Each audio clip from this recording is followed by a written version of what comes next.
За сайн байцгаана уу? Болоод цагийн миний үзэгчдэд энэ өдрийн мэндийг хүргэе. Би хөдөө аж ахуйн их сургуулийн мал эмнэлгийн сургуулийн харьяа мал амтны эмнэлгийн эмчилгээ хариуцсан эмч Батөвшин огтой цолмон байна. За манай эмнэлэг бол жижиг амтны клиник байгаа. За экзотик амтанд тижээдэг болсон хүмүүс ихссэн.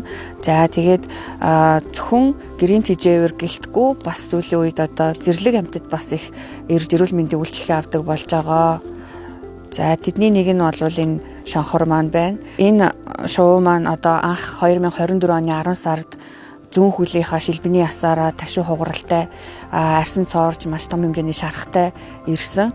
За тэгээд бид нэр бол одоо энэ Монголын махчин шувуу асрах төвийн ажилчдтай хамтарч энэ шувуугаа одоо 2 сар тууштай амжилтгээ хийж асаргаа хийсний үр дүнд одоо өнөөдөр ингээд ирүүл болоод байгальд нь тавих гэж байна.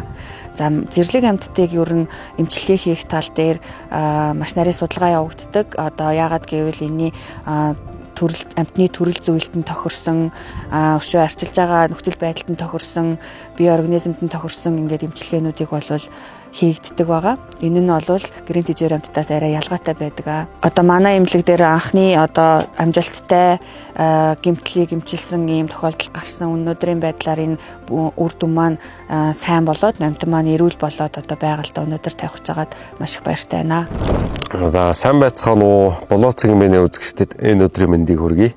Намайг Гамболдоо хөгтөд ажиллав гэдэг Монголын махчин шувуу асраа хамгаалах төвийг үүсгэн байгуулагч одоо судлаачаар ажилладаг. За анх энэ холбоогоо үүсгэн байгуулахад бол тухайн үед манай Монголд ямар нэгэн зэрлэг амтны асрах, зэрлэг амтны асуудал эрхэлсэн газрууд бол маш дутмаг, ер нь барыг байгаагүй гэж хэлж болно. За тэгэл иргэдийн дуудлагаар төрөл бүрийн одоо гэмтсэн том амтан, том жижиг амтад орж ирдэг байсан. Тэгэл ер нь энэ холбоогоо үүсгэн байгуулж ажилласан да.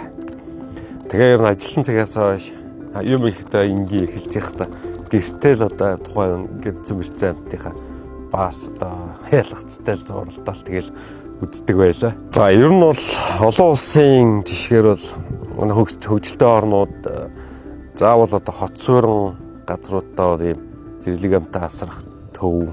За зарим газрууд бүр том клиник эмнэлгүүд байдаг. За тэгээд манайх бол цаашдын зорилго бол Монголд одоо хамгийн анхны одоо зөвхөн зэрлэг амтан асрах ийм төвийг үүсгэн байгуулъя гэсэн үгтэй зорилго тавиад явж байгаа.